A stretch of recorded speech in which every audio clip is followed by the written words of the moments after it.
The showroom floor was so bright it almost hurt your eyes. It was that kind of artificial, perfect lighting that makes every speck of dust stand out and every polished surface shine like a mirror. Rows of expensive cars sat silently, their hoods curving gracefully like sculptures made of metal and glass. The air inside smelled of expensive leather, new tires, and strong coffee. It was a smell that usually meant money, but for Robert, it just started to smell like stress. Robert stood near the back of the showroom, leaning against a silver sports car that cost more than most people earned in 5 years. He straightened his tie for the 10th time in 10 minutes. He was trying to look professional, trying to look like a man who had everything under control. But inside, he felt like a rubber band that had been stretched too far. If someone pulled him just a little bit more, he knew he would snap. This was supposed to be his big year.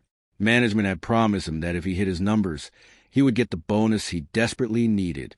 But the economy had been strange lately. People were hesitant to spend money on luxury toys. Sales were down across the board, and Robert's bank account was suffering because of it. He had a stack of bills sitting on his kitchen counter at home that he couldn't bring himself to look at. The red numbers on the notices were burned into his memory. He pulled his phone out of his pocket just to check the screen. Even though he knew no one had called, the screen lit up, showing a picture of his daughter. She was smiling, holding up a painting she made in school. That smile was the only thing keeping him going, but it was also the source of his panic. Her medical treatments weren't getting any cheaper, and the insurance was fighting him on every single charge. He needed to sell a car today.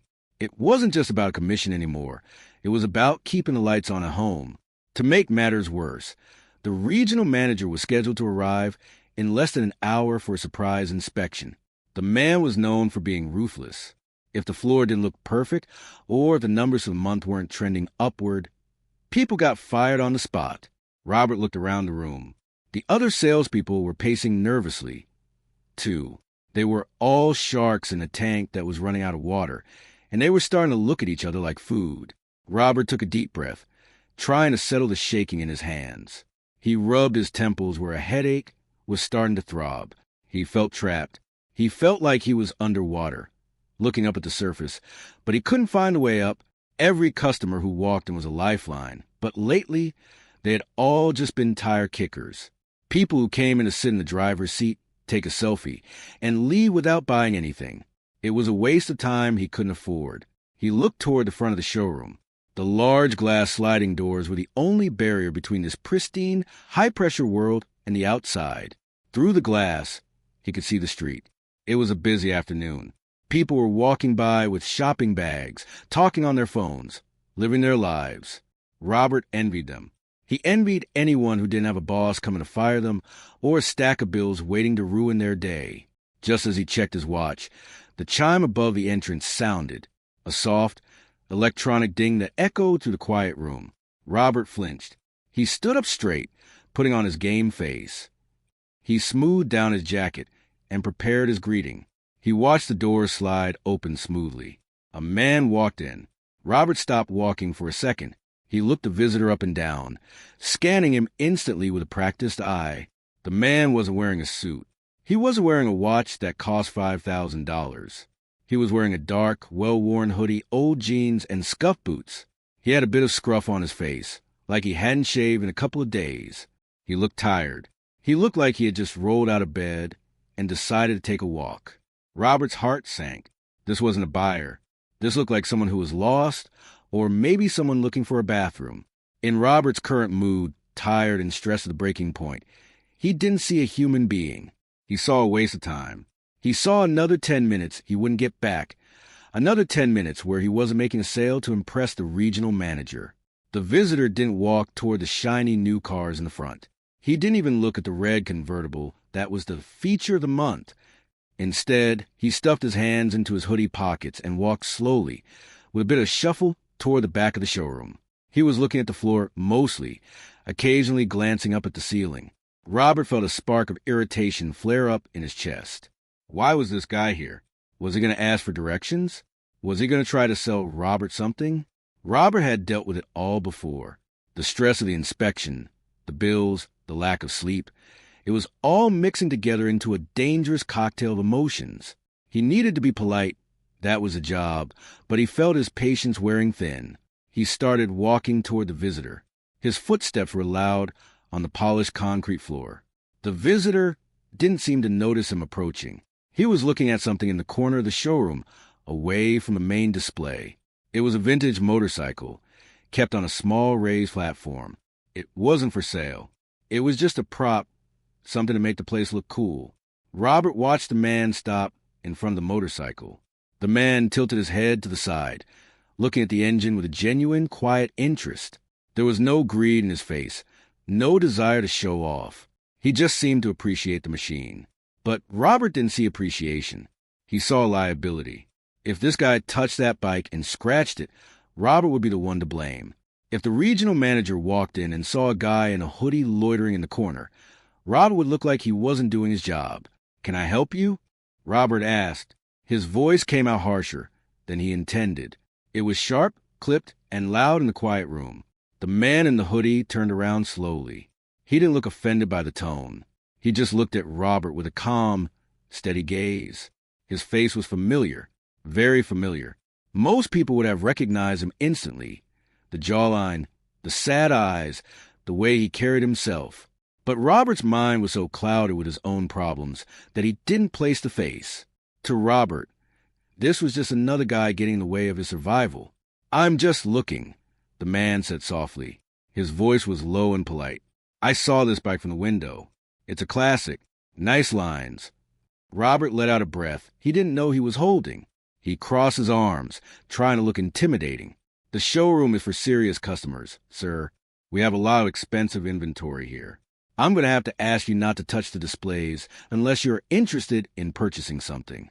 The visitor looked at Robert, really looked at him, and for a second, his expression softened. It was like he could see right through Robert's expensive suit and fake smile. He could see the dark circles under Robert's eyes and the tension in his shoulders. "It looks like you're having a rough day," the visitor said gently. "Maybe I should come back later." That was the wrong thing to say. That small bit of pity, that observation of his weakness, it hit Robert like a slap in the face. He didn't want pity. He wanted a sale. He wanted respect. He felt a hot flush of shame rise up his neck, which quickly turned into anger. He was the one with the job here. He was the one in charge. This guy in the hoodie had no right to judge him. "We're closing soon for a private inspection," Robert lied, his voice rising. "You need to go." The visitor didn't move. He just stood there, looking at Robert with those incredibly patient eyes. "Okay," he said quietly. "I was just admiring the engineering. No harm done." Robert took a step closer. The distance between them was now uncomfortable. The air in the showroom felt heavy and electric. The other salespeople had stopped what they were doing and were watching. Robert knew they were watching. He felt like he was on a stage, and if he backed down now, he would lose what little dignity he had left. The pressure in his chest was unbearable, a tight knot that was pulling tighter and tighter. "I said you need to leave," Robert repeated, pointing a finger toward the glass doors. His hand was shaking slightly. The visitor looked at the finger, then back at Robert's face.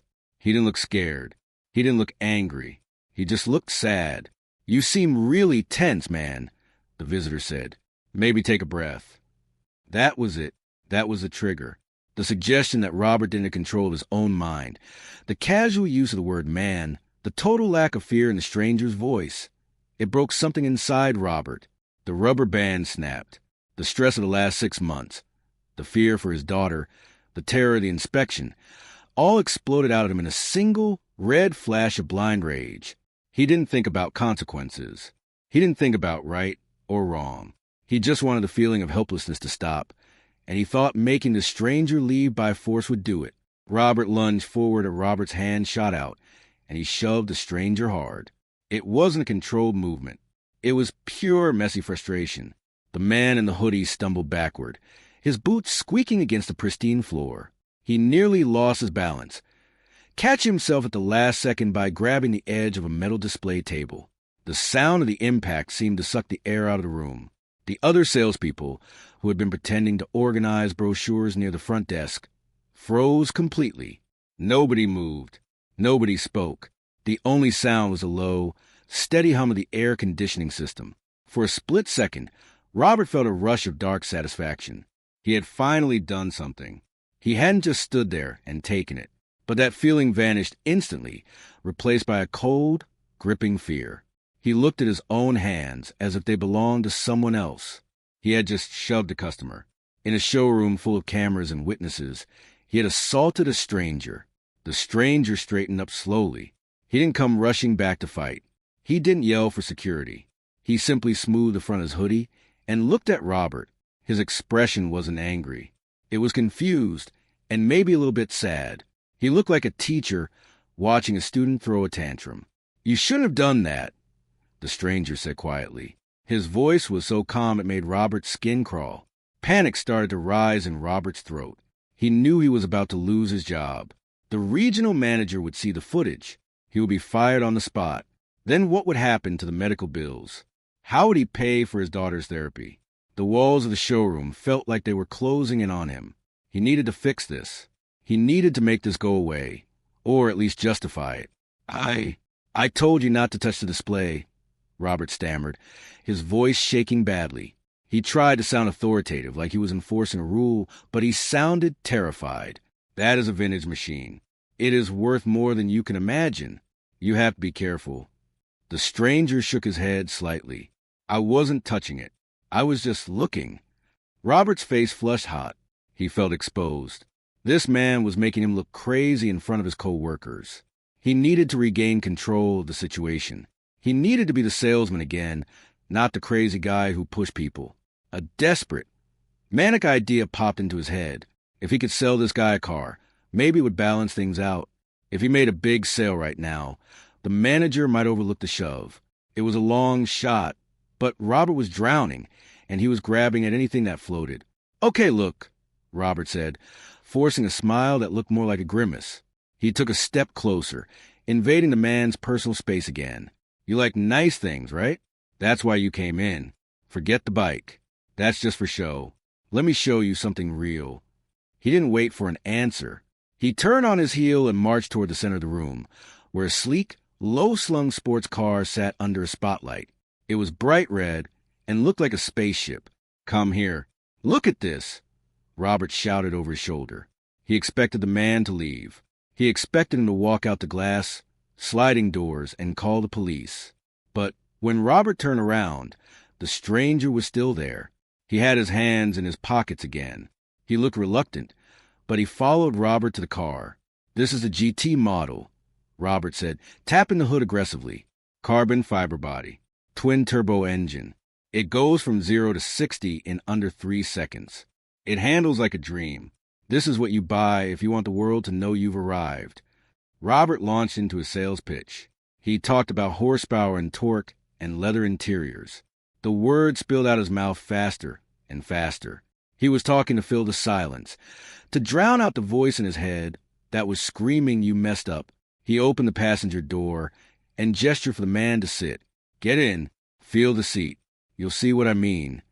The stranger stood by the open door. He looked at the inside of the car, then back at Robert. He didn't get in.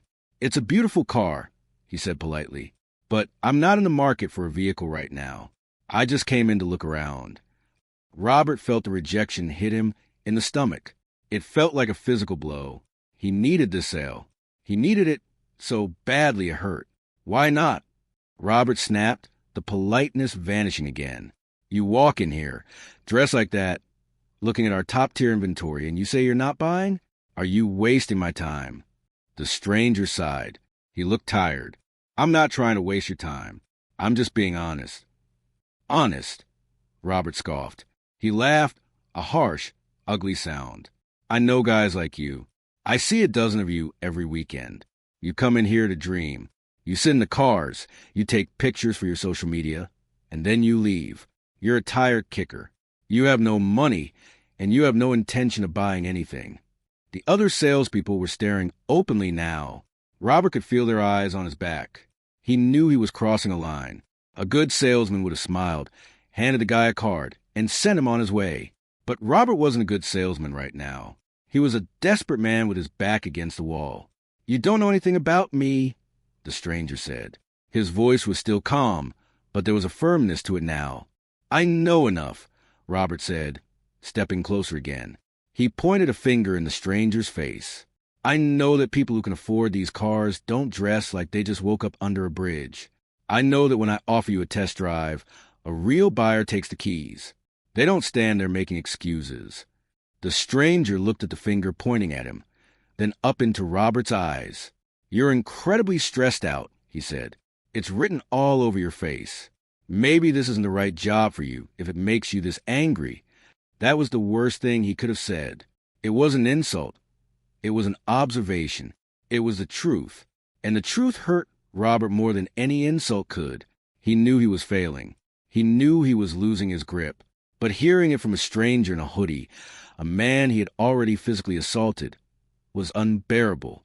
The shame twisted inside Robert, turning instantly into rage. It was a defense mechanism. If he got angry, he didn't have to feel the shame.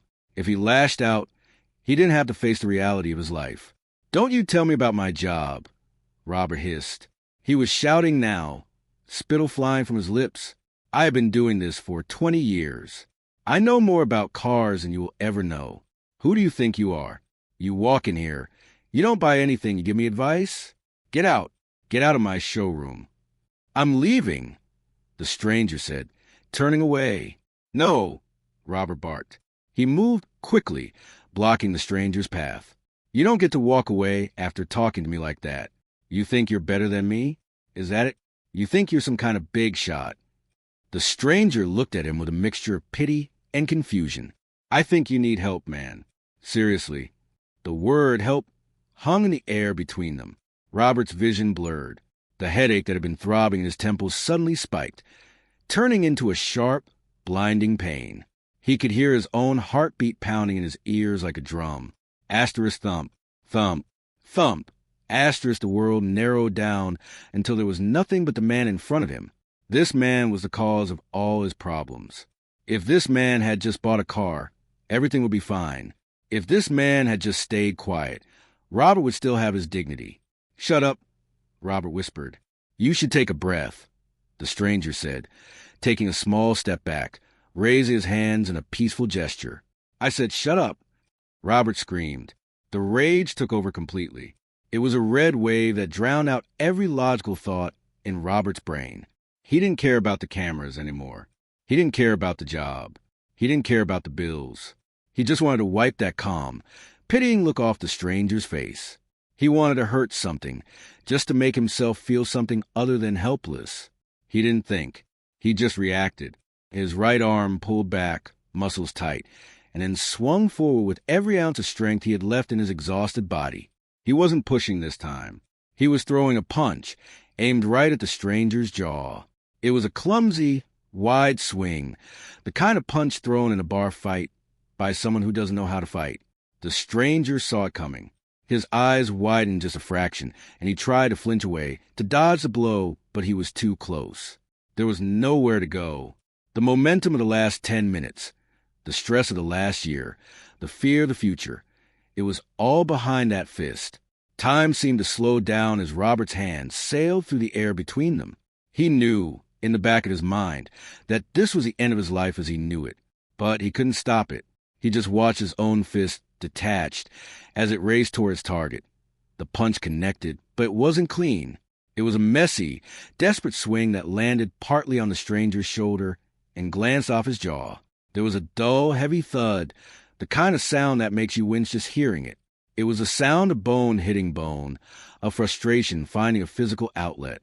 Robert felt the impact shudder all the way up his arm to his shoulder. His knuckles stung instantly, a sharp, hot pain that cut to the fog of his rage. The stranger stumbled back, his boots scuffing loudly against the polished floor. He didn't fall, but he staggered a few steps, his hands coming up instinctively to protect his face. For a second, time seemed to stop completely inside the showroom. The air conditioning hummed loudly in the sudden, suffocating silence. The other salespeople stood frozen like statues, their mouths open, eyes wide with shock. Nobody moved to stop it. Nobody could believe what they were seeing. Robert stood with his fist still clenched in the air, his chest heaving up and down like a bellows. He was breathing so hard it sounded like he was gasping for air. His heart was hammering against his ribs, so hard he thought it might burst. He was bracing himself. He expected the stranger to swing back. He expected a fight. He expected security to tackle him from behind. He was ready for the violence, ready for the chaos, because at least chaos was active. At least fighting was doing something. But the fight never came. The stranger steadied himself. He lowered his hands slowly. He reached up and touched his jaw, wincing slightly as his fingers brushed the spot where Robert's knuckles had made contact. He moved his jaw from side to side, testing it, checking to see if anything was broken. Robert watched him, his fists slowly dropping to his side. The adrenaline was still pumping through his veins, making his legs feel shaky and his vision tunnel. "Get out!" Robert yelled again, but his voice cracked. It didn't sound tough anymore. It sounded desperate and shrill. "I told you to get out." The stranger looked at him. He didn't look angry. He didn't look like he wanted to hurt Robert. He looked at Robert with a gaze that was so deeply calm it was terrifying. It was a look someone gives a wild animal that is snapping at a cage. It was a look of pity. Then, the regret hit Robert. It hit him like a bucket of ice water being dumped over his head. The rage evaporated instantly, leaving him cold and shaking. He looked at his own hand. It was red and trembling. He looked at the stranger, who was rubbing his sore shoulder. Robert looked around the room and saw the faces of his co-workers. They weren't looking at him with respect. They were looking at him with fear and disgust. What had he done? The reality of the situation crashed down on him.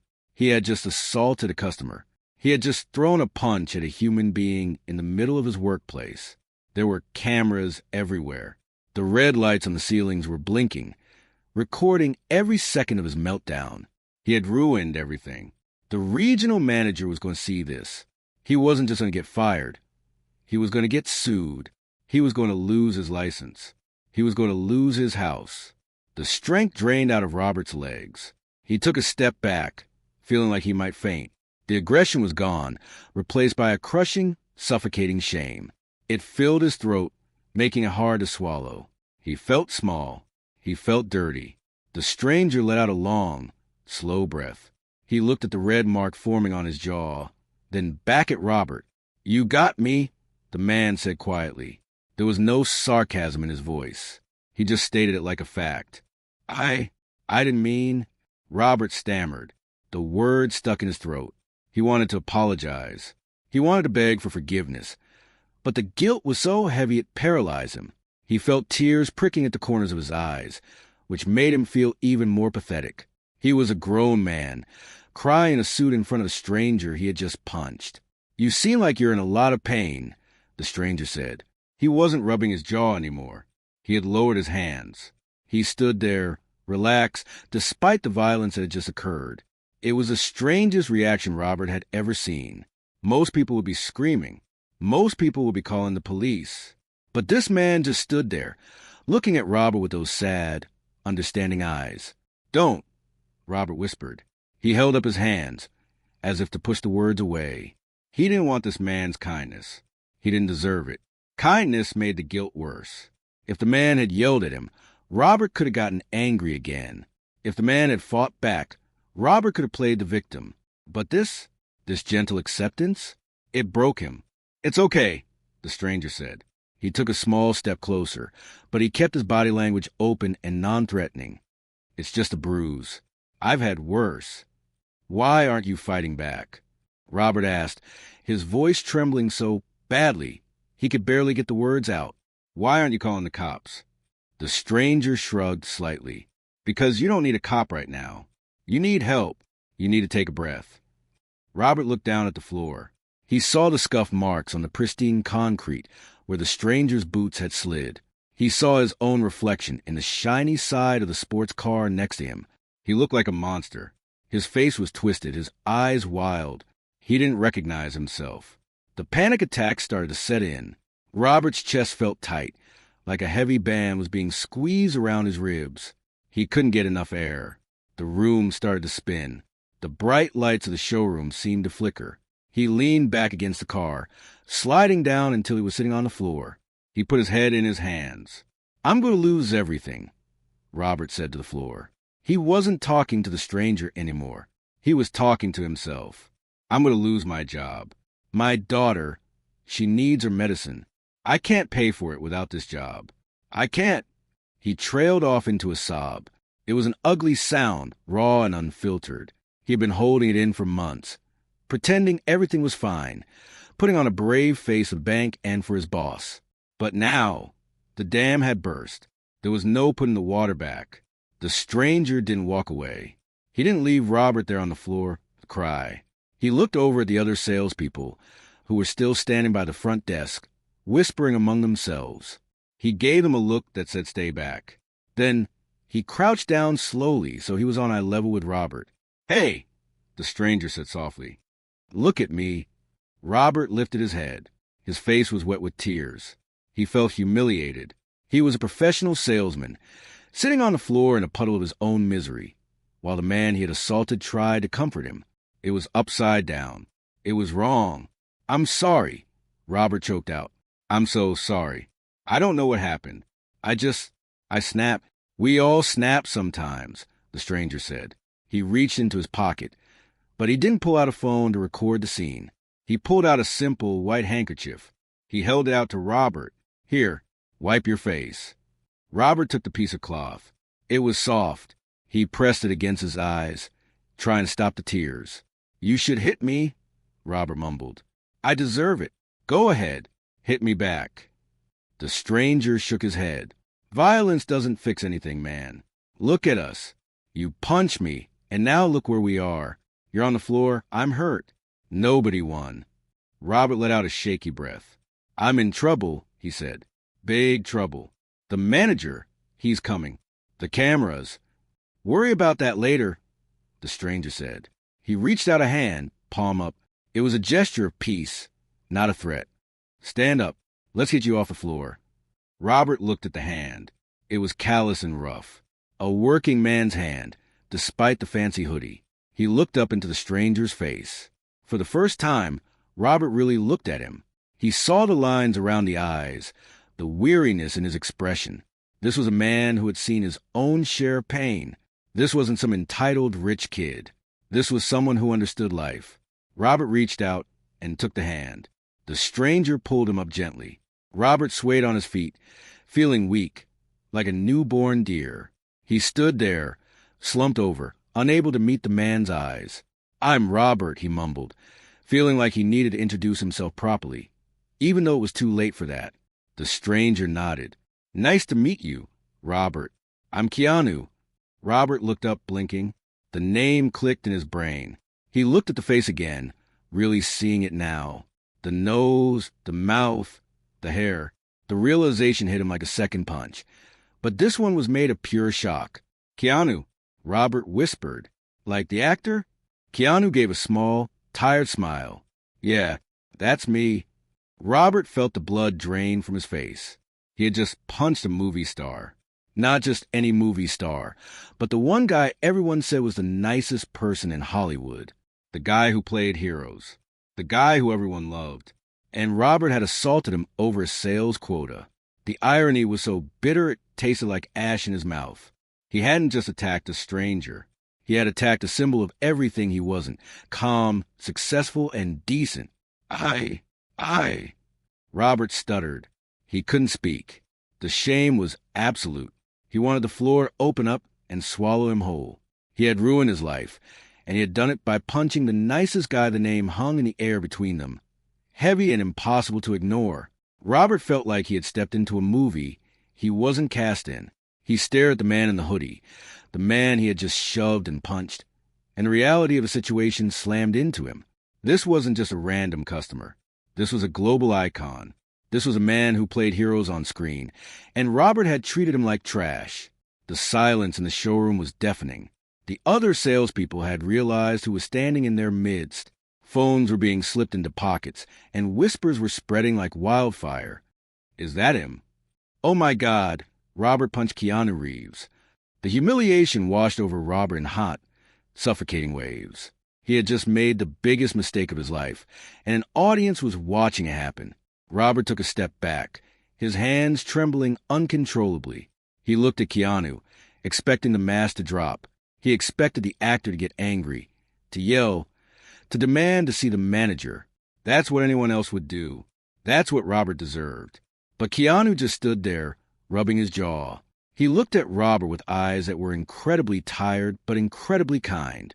I'm so sorry, Robert stammered, his voice barely a squeak.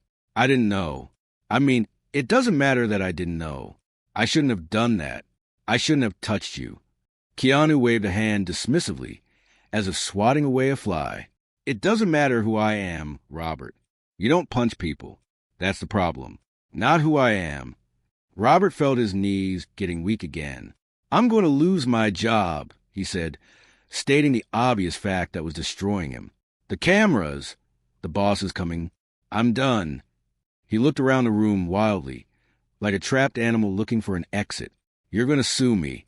I know you are, and you should. I have a house, but it's underwater. I have a little bit of savings, but it's for my daughter. The words were tumbling out now, a chaotic stream of fear. He wasn't just apologizing. He was pleading for his life. Robert, Keanu said. His voice was steady, cutting through Robert's panic. Breathe. Just breathe. I'm not going to sue you. Robert stopped talking. He stared at Keanu, his mouth slightly open. You aren't. No, Keanu said simply. He shifted his weight, wincing slightly as he rolled his shoulder. I'm tough. I've been hit harder. I'm okay. I'm not okay, Robert whispered. The adrenaline was fading fast, leaving behind a crushing exhaustion. He leaned back against the red sports car again, needing the support. I'm not a bad person, he said, more to himself than to Keanu. I swear I'm not. I've worked here for 20 years. I've never done anything like this. I don't know what's wrong with me. Keanu looked at him for a long moment. He didn't look at the suit or the fancy car or the showroom. He looked at Robert's face. He saw the dark circles, the gray skin, the sheer terror in his eyes. He saw a man who was standing on the edge of a cliff. Something is wrong, though, Keanu said gently. Nobody gets that angry over nothing. You're carrying a heavy load. Robert let out a breath that shuddered through his entire body. He looked at the floor, ashamed to make eye contact. It's my daughter, he said, the words feeling like stones in his throat. She's sick. Not like a cold. Sick. Like really sick. The treatments, they cost a fortune. The insurance keeps denying the claims. I'm behind on the mortgage. The electric company sent a shut-off notice yesterday. He laughed bitterly, wiping his eyes with the back of his hand. And the regional manager is coming today. If I don't hit my quota, I'm fired. So when you walked in, I don't know. I just saw a clock ticking. I saw my life falling apart. And I took it out on you. Keanu listened. He didn't interrupt. He didn't look at his watch. He just stood there, giving Robert the space to unload the burden he'd been carrying alone for months. It was a strange sight, a guy in a hoodie and boots listening intently to a man in a suit in the middle of a luxury car showroom. It's scary, Robert continued, his voice cracking. It's scary to feel like you can't protect your family. I feel like I'm drowning. I just wanted to sell a car. I just wanted to fix things. He looked up at Keanu, tears streaming down his face now. He didn't care anymore who saw him. I hit you because I'm scared, and that makes me a coward. Keanu shook his head slowly. No, he said softly. That makes you a father who is terrified of losing his child. That makes you a man under a lot of pressure. It doesn't excuse what you did, but it explains it. Keanu reached into his pocket again. Robert flinched, thinking maybe he was taking out a phone to call the police after all. But Keanu pulled out a small card. It wasn't a business card. It looked like a simple, white card. He held it out to Robert. Robert hesitated, then took it with shaking hand. It was a card for a children's hospital, a specific department. I know some people there, Keanu said. Good people. If your insurance is giving you trouble, call this number. Tell them I told you to call. They might be able to help you navigate the system. Robert stared at the card. It was just a piece of paper, but it felt heavier than gold. You're helping me? After I punch you? You're having a harder day than I am, Keanu said with a half smile. The sound of a car engine pulling up outside broke the moment. Tires screeched on the pavement. A black sedan with tinted windows stopped right in front of the glass doors. Robert's heart stopped. He knew that car. It was the regional manager. Panic spiked in Robert's chest again. "He's here," Robert gasped. "Oh, God. He's going to see the camera footage. He's going to see me on the floor. He's going to see you." Keanu looked at the car outside, then back at Robert. He could see the terror returning. He could see Robert pulling away, retreating back into his fear. "Do you want to keep your job?" Keanu asked. "I need it," Robert said desperately. "If I lose this job, my daughter loses everything." Keanu nodded. "Okay, then listen to me. Stand up straight. Fix your tie. Look me in the eye." Robert fumbled with his tie, his fingers clumsy. He wiped his face one last time, trying to scrub away the evidence of his breakdown. He stood up, though his legs felt like jelly. "I'm not going to tell him what happened," Keanu said quietly. Robert blinked. "What?" "I'm not going to tell him you punched me," Keanu repeated. "We were just talking about cars. We had a disagreement about the bike. But we're cool, right? I can't let you do that," Robert stammered. "You're covering for me? That's lying." "It's mercy," Keanu corrected him. "And maybe it's a second chance. Don't waste it." The glass door slid open. The regional manager walked in. He was a tall man with a cold face and a briefcase that looked like a weapon. He walked with purpose, his eyes scanning the room, looking for flaws. He saw the crowd of salespeople near the back. He saw the red sports car. And he saw Keanu. The manager stopped. His eyes widened. He recognized the actor immediately. The hostile look on his face vanished, replaced instantly by a greedy, fake smile. He marched over, his hand extended.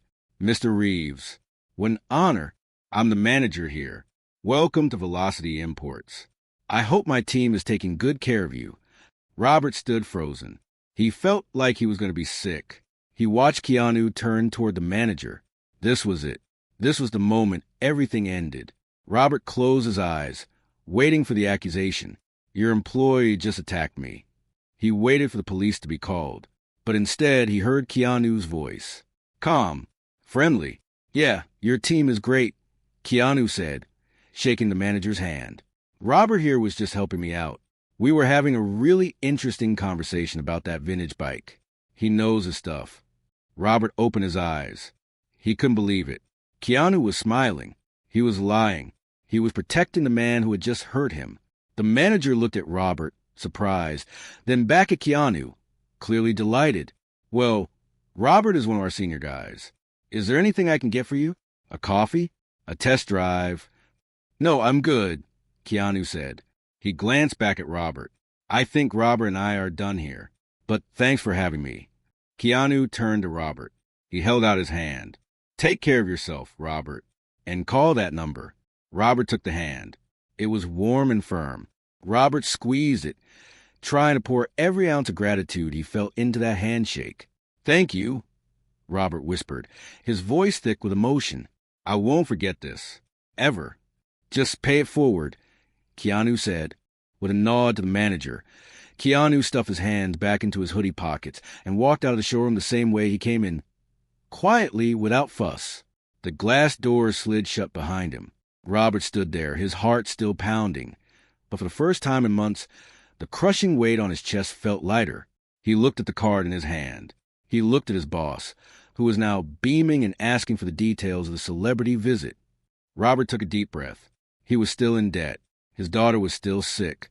But he had been given a gift he didn't deserve, a chance to start over. And he knew with absolute certainty that he would never take his frustration out on a stranger again. The glass sliding doors had closed, and the actor was gone. The showroom felt strangely empty without his quiet presence, even though it was filled with expensive cars and anxious people. The regional manager was still standing near the red sports car, practically vibrating with excitement. He was looking at Robert with a wide, greedy smile, the kind of smile that usually meant he wanted something. "Robert, that was incredible," the manager boomed, clapping his hands together. "Keanu Reeves, in our store. Why didn't you call me immediately? We could have set up a meet and greet. We could have posted on social media. Do you have any idea how much free publicity that is?" Robert stood there, his heart still beating a little too fast. He looked at his boss. For years, He had been afraid of this man. He had scrambled to meet his quotas, terrified of disappointing him. But now, looking at the manager's excited face, Robert didn't feel fear. He felt tired. He saw a man who cared more about a celebrity's sighting than the people who worked for him. "It happened really fast, sir," Robert said quietly. His voice felt rough, like he had been shouting all day. He just wanted to look at the bike. We talked for a few minutes, and he left. The manager's smile faltered a little. "Did you get a picture? Did you get a video for the company Instagram?" "No," Robert said. "I didn't think about it." The manager let out a long, disappointed sigh and shook his head. Robert, you missed a golden opportunity. You need to think about the brand. But still, great job handling him. Next time, page me." The manager turned and walked back toward his office, already pulling out his phone to tell someone higher up that a movie star had been in the building. The other salespeople drifted away, too, going back to their desks or hiding in the break room. They didn't congratulate Robert. They looked at him with a mixture of confusion and jealousy. They couldn't figure out how the most stressed-out guy in the place had just managed a casual chat with a celebrity. Robert was left alone in the middle of the quiet floor. He looked down at his hand. He was still holding the small, white card Keanu had given him. He stared at the phone, number printed on it. It was just black ink on white paper. But it felt like it weighed a ton. He walked slowly toward the back of the showroom. Needing a moment away from the bright lights and the cameras, he found the small break room where the vending machines were. He sat down on a cheap plastic chair that wobbled when he moved. The room was empty. For the first time all day, he was truly alone. Robert looked at his knuckles. They were red and swollen. There would be a bruise there tomorrow. It was a physical mark of his shame. Every time he looked at his hand for the next week, he would remember the moment he lost control. He would remember the look of pity in the actor's eyes. "I hit him," Robert whispered to the empty room. "I actually hit him." The reality of it was sinking in deeper now. If Keanu had decided to be angry, Robert would be in handcuffs right now.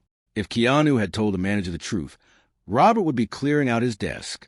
He had been saved by a stranger's kindness. It was a mercy he didn't deserve. He pulled his phone out of his pocket. His hands were shaking again, but not from anger this time. He typed the number from the card into his screen. He hesitated, his finger hovering over the green call button.